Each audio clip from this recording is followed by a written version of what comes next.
Thank you, Honorable Speaker.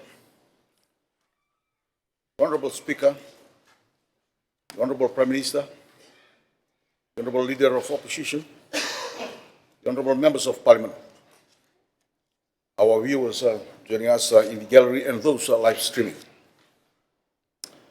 Mr. Speaker, I rise to support the motion moved by the Honorable Prime Minister in thanking His Excellency the President for the most gracious speech at the state opening of Parliament on 16th February 2026.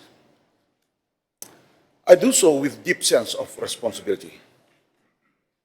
A responsibility shared by this coalition government to restore confidence in our democracy, strengthen our institutions, and serve the people of Fiji with humility and determination. Today, Fiji continues a journey of renewal, a journey grounded in freedom, accountability, and unity. Mr. Speaker, one of the most significant achievements of this coalition government has been the restoration of democratic freedom. For too long, our nation lived under a climate where voices were restrained and dissent was discouraged. But democracy cannot breathe where fear exists. The greatest gift returned by this government is the freedom of our people. Freedom to speak, to question, and to participate in shaping the future of our nation. Today, citizens express their views openly. Our media operates without intimidation. Civil society participates confidently in national dialogue. These freedoms are not small matter. They are the foundation of a healthy democracy. Mr. Speaker, there was a time when many in this country hesitated to speak openly. Today, that fear has lifted. Citizens debate freely, communities engage confidently, and democracy breathes again. That is the Fiji we believe in. Mr. Speaker, sir, allow me to address the matter of constitutional review. There is no constitutional crisis in Fiji. In fact, what we have is a constitutional reject. What exists is a growing recognition across our country that the 2013 Constitution must evolve to reflect the true aspiration of our people. The Constitution must belong to the people. It must reflect their values, traditions, and democratic voice. As His Excellency rightly stated, this government has begun the process of reviewing the Constitution so that it reflects the lived realities of our nation. This process is not about division. It is about inclusion. It is about ensuring that the supreme law of our nation carries the legitimacy and the ownership of the people of Fiji.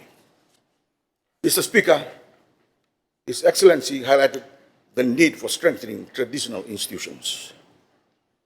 Fiji's strength lies not only in government institutions, but also in our communities.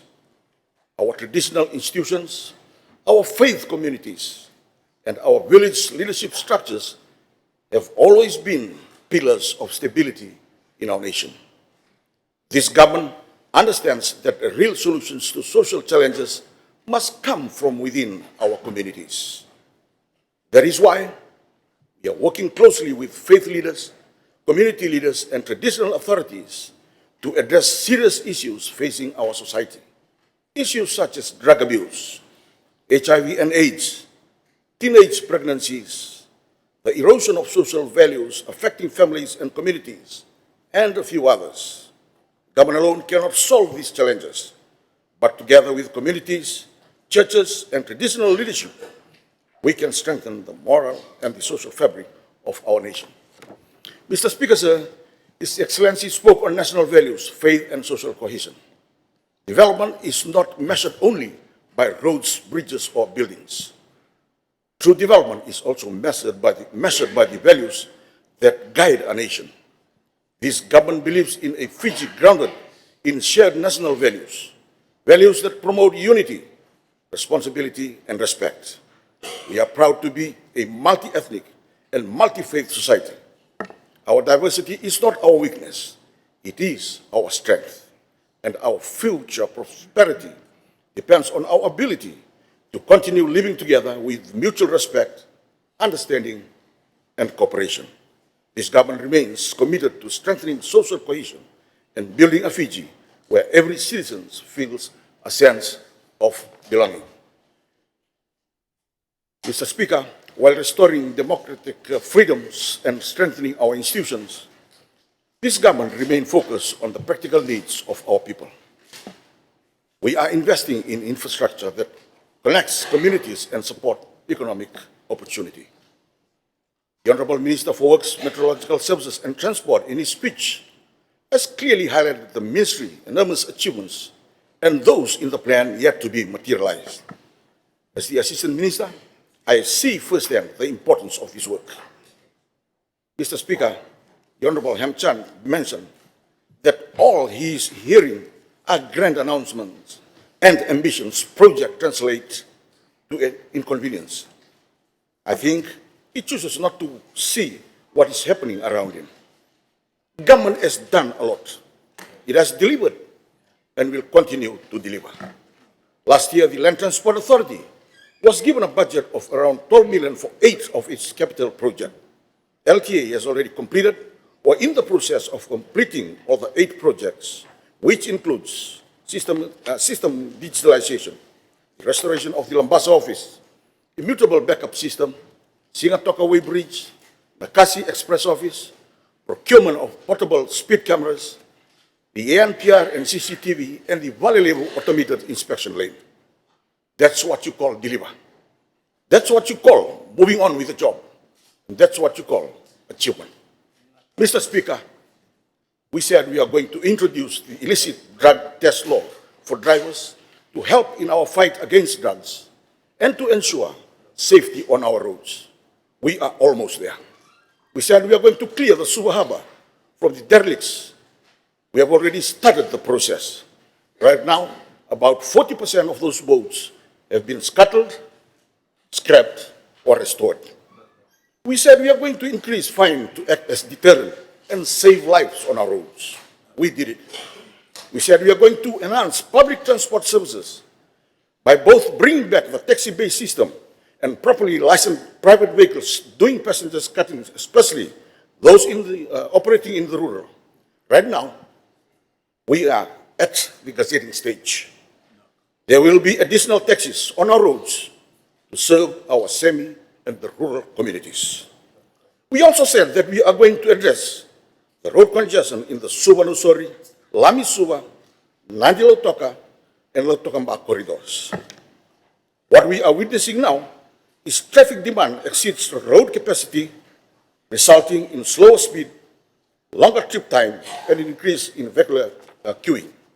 It happens only in school days and certain hours of the day. We are working on that right now. Someone asked a comprehensive plan. The Honourable Minister Tuinaceva, in this August House, explained government strategies to counter congestions. The Honourable Vijayanath came out in the media talking about congestion on what appears to me trying to school government on what to do. Mr. Speaker, congestion problem has been there for more than 10 years, but nothing serious was done to address it. This government has already started the work and will complete the task because we understand the suffering commuters go through when caught up in traffic congestions. We are currently engaged in the 5th phase of the plan here in the Central Division, and now we have decreased travelling time by 15 to 25 minutes on the major routes. Mr. Speaker, more changes will be seen on the Nosori-Suva, the Lami-Suva, and the Nandi-Lautoka main routes as we target to reduce current travelling time by 50%. Fiji's congestional challenges are not complex. It only happens during school days and only on the major towns and cities. So solutions should be considered around school time. The Honorable Prime Minister has already mentioned about work flexi hours. That is a huge push towards government's effort to address congestion. Mr. Speaker, government remains firmly committed building a safe, efficient, and resilient land transport system that serves the needs of all Fijians. Through the LTA, we are implementing several key initiatives aimed at enhancing enforcement, improving service delivery, and ensuring our transport systems are future ready. Firstly, the authority will establish a National Command Center, NCC, that will function as the central hub for monitoring transport operations, managing enforcement data, and coordinating real-time response to incidents on our roads. To further enhance transparency, accountability, and officer safety, the authority will introduce body-worn cameras for enforcement officers. The authority is also prioritizing the professional development of its vehicle examiners and driving examiners. Through enhanced training program, modern inspection tools, and improved testing standards, will ensure that vehicle inspections and driver assessments continue to uphold the highest level of road safety. In anticipation of transition towards cleaner transportation technologies, the authority will introduce electric vehicle technical training and capacity building programs for our LTA officers. These programs will equip LTA and officers and technical teams with the knowledge required to regulate and assess electric vehicles as their presence grows within our transport system. A key milestone is the authority's transformation. The authority's transformation is the ongoing business process re-engineering initiative, which was launched in December 2025 with anticipation of future releases as part of the LTA digitalization journey. The authority will also roll out the P1 and the P2 provisional driver license systems around June 2026, aiming to strengthen the graduated drivers' licensing framework and ensuring that new drivers gain the necessary experience before progressing to full license. Mr. Speaker, sir, another significant development is the public transport plan for the Greater Suba area, which is supported by the World Bank under the Activate Public Transport Program. This plan will guide the modernization and integration of public transport to create a more efficient, reliable, and accessible system for commuters. Mr. Speaker, the government's shipping franchise scheme ensures essential maritime connectivity for remote islands. From 2023 to 2026, the GSFS supported 340 trips, transporting 49,748 passengers and 13,258 tons of cargoes, demonstrating its critical role in linking isolated communities with national services and market. GSFS will continue providing services to the people of Lau, Lamaiviti, Kandavu, Yasawa, Rutuma, and the northern maritime regions. Mr. Speaker, the Maritime Safety Authority has advanced maritime safety oversight and service delivery nationwide. To date, more than 4,000 vessels have been registered and over 13,000 seafarers certified and registered. The authority processed more than 167,000 vessels clearances, conducted 126 port state control inspections, and intensified enforcement to uphold international safety standards. Mr. Speaker, modern laws are essential to modern services.